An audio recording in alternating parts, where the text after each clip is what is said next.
Hello, welcome to Armchair Sports Talk. This is Sterling, and today we're talking about Week 2 daily fantasy football.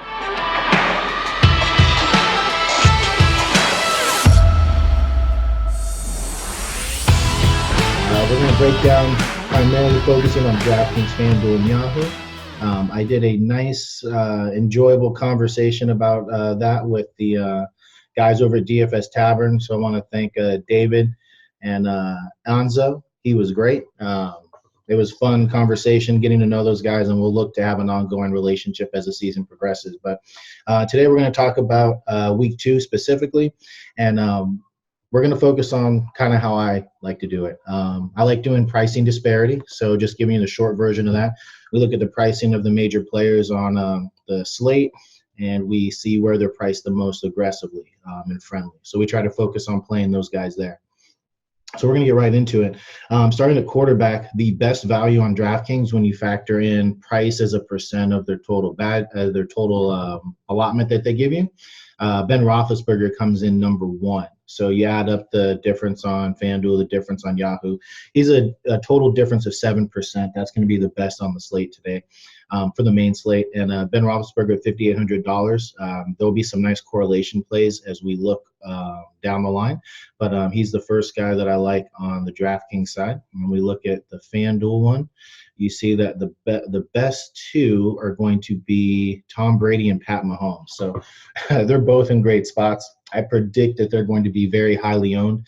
So with that in mind, in the tournament mindset, you're going to want to pair them with a less popular stacking option. And then you're going to want to run it back most likely once they get up by 3 touchdowns, which is what the betting lines currently predict. So for at least the Patriots game. The Chiefs game is predicted to be a little bit more competitive, which in my opinion is a little odd. I don't think the Raiders are what we saw in Week 1. I think they did that for John Gruden, Mike Mayock, the organization having to put up with all that Antonio Brown nonsense. So I think they come back down to reality and face a more superior team, better coached at this point, more experienced talent, and of course the better player on the field in Patrick Mahomes. When we go to Yahoo, the pricing is a little skewed the way that they do it. So their quarterbacks are priced up. They don't really provide the level of production you would expect for guys priced in the 30s, sometimes creeping into the 40s. So I like going and see who is underpriced. And this week, the bare minimum price on Yahoo is Mitch Trubisky. He's in the worst situation, right? He's going to Denver, but he can do it with his legs. We've seen him have these games before where it's unprecedented. On Yahoo, I don't know if I would stack him. I think I would take advantage of this minimum price quarterback and then pay up at some of the other skill positions. So kind of a toss-up on FanDuel, Patrick Mahomes or Tom Brady. Pick your quarterback of choosing there. I'd probably go Patrick Mahomes. And then on DK, that's Ben Roethlisberger. And then on Yahoo, that's Mitchell Trubisky. So we'll move over to running backs now. On DraftKings, one of the better price disparities is going to be Austin Eckler. We saw what he did last week, and they didn't really increase his price too much. So DraftKings with the full point per reception, Austin Eckler is in the top. Let's get an exact number here. He is in the top 4 as far as total price disparity at running back. DraftKings does their pricing a little more aggressively in the running back position. So anytime you can get a pass-catching running back who does it all, I'm going to kind of disregard the slow play narrative that the Lions do and focus on the fact that Austin Eckler should be out there for upwards of 60%. And whenever they're passing the ball, he's going to be running routes, and that increases his share of ability to produce. So Austin Eckler is a guy that I like. But if I'm going to pay up, there's no value when you pay up a running back on DraftKings. So I want to focus on the best matchup and just let everyone know that Alvin Kamara should do exactly what Christian McCaffrey did last week. So maybe give him a few less touches, but he's going to have the opportunity. When we go over to FanDuel, they do their price up options at running back to be the value, because when you get cheap on FanDuel, it's still not that cheap. So I like the pay up options of Saquon Barkley, Ezekiel Elliott, kind of fit them in where you can, because Ezekiel Elliott's $700 cheaper. You might need that savings as it does get a little tight on FanDuel. There aren't really too many values to really focus on. You just try to find the value elsewhere is my strategy. On Yahoo, Todd Gurley is extremely underpriced. He was $28 last week. He drops down to $18 this week. To put in perspective, he is a 7.7% better value on Yahoo than compared to DraftKings and FanDuel. So I will have no or very little Todd Gurley exposure on the other sites, and I will have a lot of it on Yahoo. Just a heads up, Yahoo went to 150 max entry on their share of $1 million contest, so that puts me out. I'm not that big of a fan to compete with that many entries. So we'll see how that works for Yahoo. I may do one just to see what the winning lineup look like. But for the most part, people that enter the less expensive ones like I'll be doing just to kind of do a little bit of bankroll management is going to be similar to what will be in there. So I might get a lineup in just to see how it went. But that concludes the running back side of things. Yeah, Todd Gurley on Yahoo is one of my favorite plays. So going over to wide receiver, you have an opportunity to capitalize this weekend. I think we all should, and I think a lot of people will. The Raiders, they're underpriced. They're playing from behind. We saw the Chiefs' defense is not that good. For some reason, the Raiders' offense looked to be pretty efficient. So, I mean, flashing back to running backs on the DraftKings side, Josh Jacobs is underpriced because of the Monday night game. And we're on wide receivers now, so we're going to talk about Terrell Williams. He's very underpriced. He's in as close to 100% of my lineups as possible. The number one wide receiver going against the Chiefs is a pretty good spot. Going over to FanDuel, Sammy Watkins, you want to get that Chiefs exposure. So he's priced up on DraftKings. He's priced up on FanDuel, but he's not as priced up on FanDuel. So you're going to want to look at him there. And then Hardman, he's the guy who's supposed to be filling in for Tyreek Hill, but we got to go to Yahoo to play him. He's the stone minimum at $10. There is not a player cheaper than $10 on Yahoo.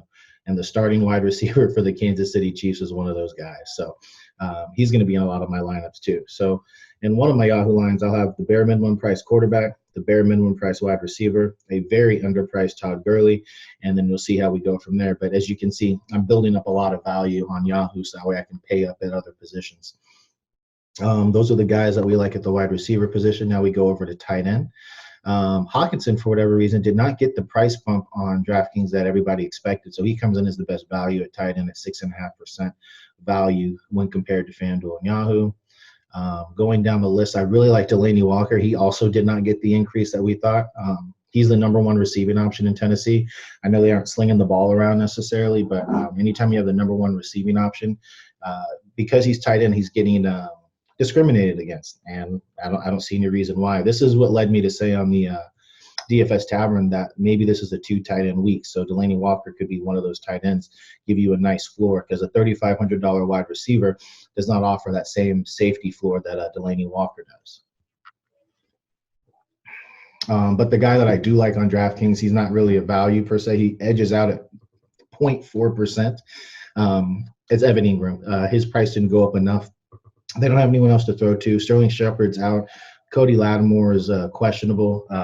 They're looking at Benny Fowler. Everyone's going to be focused on Saquon Barkley and Evan Ingram.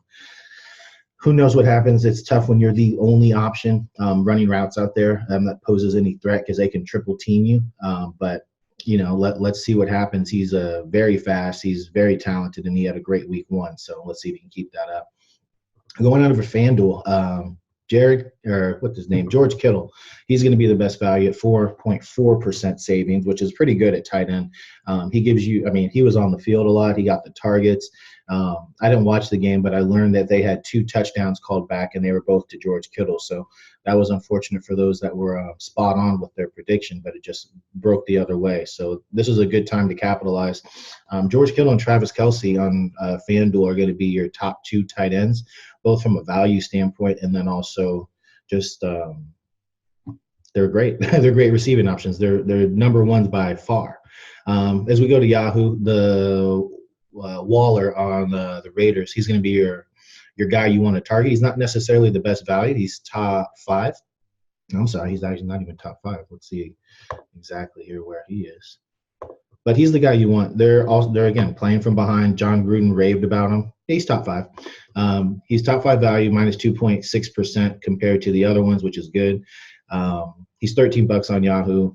Again, you're getting a minimum price Kansas City guy. You're getting an almost minimum price Raiders guy. It's just like the value keeps coming. So when you have those few positions left, I'm going to be running the same line just about with different quarterbacks and maybe a stacking option here or there. But the value is just it's abundant on Yahoo this week. We go over to DSTs. The obvious one on DraftKings is going to be Baltimore. You have a paced-up team with a rookie quarterback on the road. Baltimore has a few injuries in the secondary, but nothing really to be concerned about, in my opinion. I think that they're a highly well-coached team. Earl Thomas is still back there, so you have like your captain, your leader.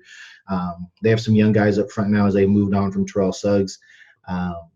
CJ Mosley's gone, but I think they kind of like churn them out almost like an Ohio State does. So the Ravens defense is going to be the chalky play, but I also think it's the right play. If you're looking for a pivot nearby, let's go to the game where the team is favored by 18.5 points on the road. The Miami Dolphins looked awful, so we're going to look to the opposite side of the field, which is going to be the Patriots. So the Patriots are a pretty nice pivot, give you a little bit of ownership leverage as you try to go up the depth chart or up the leaderboard in the tournaments. That would be a nice pivot. And then as we go down, if you want to save some money on DraftKings, it's not too bad of an idea to play the Houston Texans at home, going up against a rookie quarterback who they now have a little bit of film on. I think they can give him some interesting looks that he hasn't seen before. J.J. Watt's still a beast, and, I'm not giving credit to Bill O'Brien because I don't think he's that great of a coach. I'm not going to say he's as bad as I've heard some people say, but I do think he knows quarterbacks fairly well, so he should be able to tell what they aren't going to like in their first debut. So the Texans at 2,800 present the best value. They're priced down. They didn't take into account, I guess, the Nick Foles injury maybe. I'm not sure. And they didn't look great to start against the Saints on the road. But, again, Saints on the road versus a backup quarterback at home. I like the Texans there if you need a little bit of savings. We go over to FanDuel. The Washington Redskins are going to be a pretty good value. They're low price. That's what I like to focus on when I'm looking at FanDuel defenses. Money is such a premium over there that paying up for defense just seems ridiculous. So I like the Redskins against the Cowboys. I don't like running my defense against my running back. So if you remember, I said Ezekiel Elliott was a target. So let's go to another defense that I kind of like.